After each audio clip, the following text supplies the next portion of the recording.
ano nga ba yung services and covered ang covered po ng Z benefit package? Yes. Well, basically, katulad ng, it's really a developmental delay. So, talagang kailangan yan is yung mga sessions with the developmental pediatrician, which incidentally, Cheryl, is also a challenge kasi konti lang. Yes, Konti very lang limited. yung doctor na developmental pediatrician. So, very, very challenging yan para sa ating mga pasyente. At any rate, dun po sa ating mga ganyan, syempre, di ba, kinakailangan muna na i-assess yung ating mga pasyente na nakikita kung ito ba talaga ay developmental delay or hindi naman. So, kasama sa ating serbisyo, yung assessment. So, and with the assessment, kung makikita, may bayad po yun. Tapos kung makikita na talagang ikaw ay merong developmental delay, nagkakaroon ng mga developmental sessions. And yung sessions na yon ay binabayadan din po natin. Normally, ang binabayadan natin up to maximum of 9 sets. And per set, merong 10 sessions. So kasi ganun ka-limit dapat yung pagpapacheck up at yung pagpapakonsulta.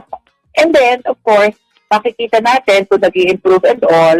So, again, after the sessions and the consultation, nagkakaroon uli ng tinatawag na discharge assessment or evaluation. So, again, kasama yun sa serbisyo at pinabayadan din natin yon.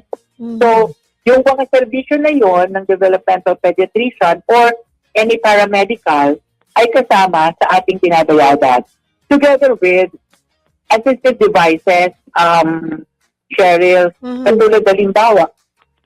So sa mga developmental, so yung mga sessions na yon, kung halimbawa naman ikaw ay may problema sa mata, ikaw ay bata na may problema sa paningin, we also cover for prescription glasses.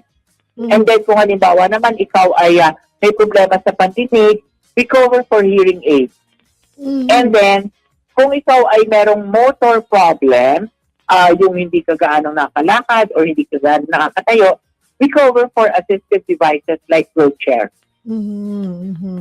Dok, kanina nabanggit nyo, no? Di ba, after the assessment, syempre, dan malalaman kung kailangan ng rehabilitation therapy, no? Physical therapy noong isang bata. So, sabi nyo po ay maximum of 10 sessions?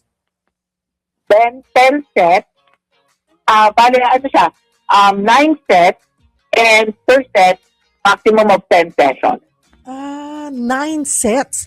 When you say 9 sets, meaning 9 sets in a year? Yung buong pakete po natin would cover sa pakikipag-usap kasi natin sa isang sa mga experts, the 9 sets would actually cover na makikita mo na meron ng improvement doon sa bata. So yung 9 sets na yun, sinaset natin for the whole package, and then doon sa per set is meron kang 10 sessions with it. So kung titingnan mo, para siyang 90 sessions maximum. Maximum na po yun, like lifetime, sa buong buhay na, sa buong lifetime. Yes. Yes. And then after nun, nagkakaroon na ng discharge assessment, and then pwede ka ng turuan or yung pong ating mga kasama sa bahay or support group on how to continue the therapy. Kasama yon, like the home therapy. Basta, kumbaga na-adapt na rin nung family or nung parents kung ano yung mga pwedeng gawin na sa bahay. Correct. Kumbaga kasama na yun sa package. Kasama yun. Hindi lang yung pasyente yung tuturuan, but also yung kanilang support system. So again, sino po yung pwedeng mag-avail ng benepisyong ito? Okay, of course, all PhilHealth members kasama yan. Dapat, diba? At saka, wala nang excuse mga kapatid. Inuulit natin, bawat Pilipino dapat ay PhilHealth member. Yes, correct.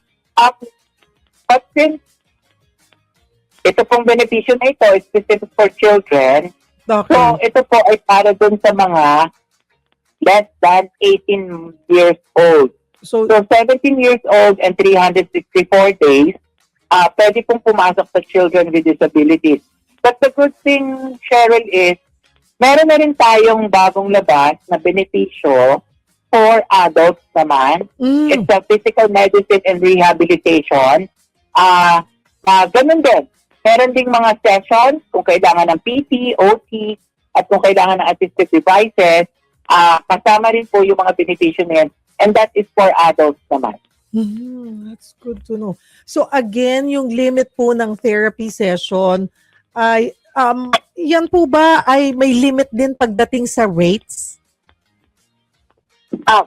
So rate? Wala naman. Rate card po. Rate yung presyo. Yes. Oo. Meron tayong limit hanggang 3,000 to almost 5,000.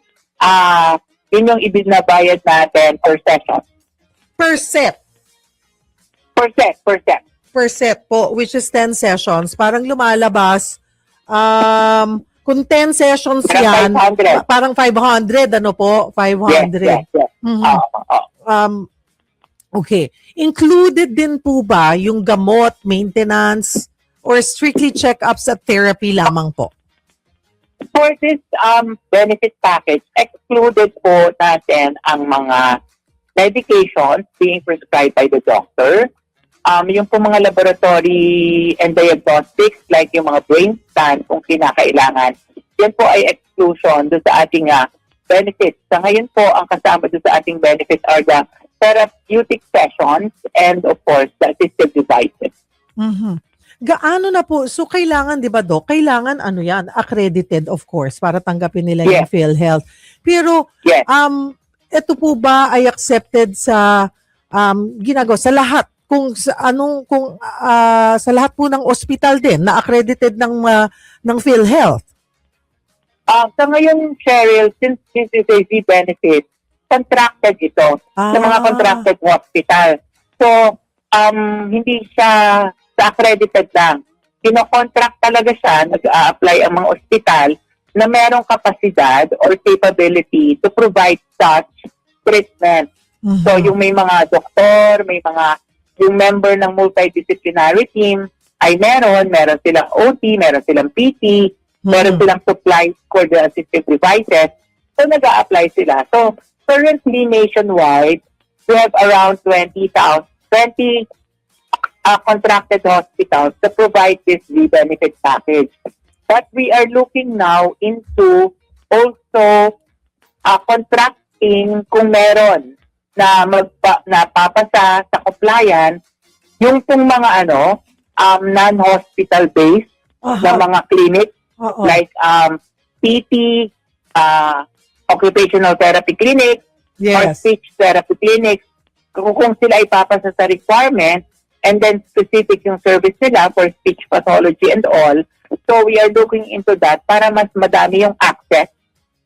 Aha. So, pag interesado yung mga ganitong specialized clinic, ano po ang pwedeng gawin? Kasi baka medyo nakatutok, sabi nyo, first, medyo challenging yung sitwasyon natin eh. First, very limited yung ating mga doktor, Yes. sabi nyo nga, Doc. Oo, kahit kami, even sa may mga nakakausap akong doktor, hindi na rin sila namamahinga. Yung iba, from Luzon, may mga days lilipad sila sa Visayas or Mindanao para din maabot yung mga kababayan natin doon, o yung mga batang may developmental delays, diba? And then also, ang schedule, maghihintay ka rin kasi nga sobrang puno, kahit na siguro mga kapatid gustuhin ng PhilHealth na mas damihan yung ma-accredit na ospital, na doktor dito sa Z package po ng para sa mga bata na may developmental delays, very limited talaga yung sitwasyon. Pero again, kagaya po niyan, hindi may mga buti you're considering now, Doc Ish, sa PhilHealth na yung small clinics that specializes on therapy, speech therapy, physical therapy, yung mga PT, ay kino-consider na rin. So, paano po mag-a-apply, Doc, kung interesado? Well, Para po makapag-apply, actually, meron na po tayong pinapilot sa clinics, no, para dyan. So kung meron po mga application, meron po tayong tinatawag na application for contracting. Yan po ay makikita sa ating website para po makita nila yung mga requirements for compliance purposes po. Siyempre, meron pong mga requirements tayo kasi kailangan natin masigurado na unang-una nabibigay yung lahat ng serbisyo sa kanilang ino-offer at nabibigay ito ng dekalidad. Ang isa nga nating issue actually dyan, Cheryl, is yung mga clinics na ganyan, yung mga OT, PT, hindi pa kasi siya nililisensahan ng DOH. So we need to come out with the safety standards also to make sure na yung mga services na binibigay ng mga PTs and OTs are actually safe and of quality para sa ating mga miyembro. But, of course, kung gustong mag-apply, meron po tayong mga tinatawag na application po for contracting na sa ating website naman at www.pilot.gov.ph.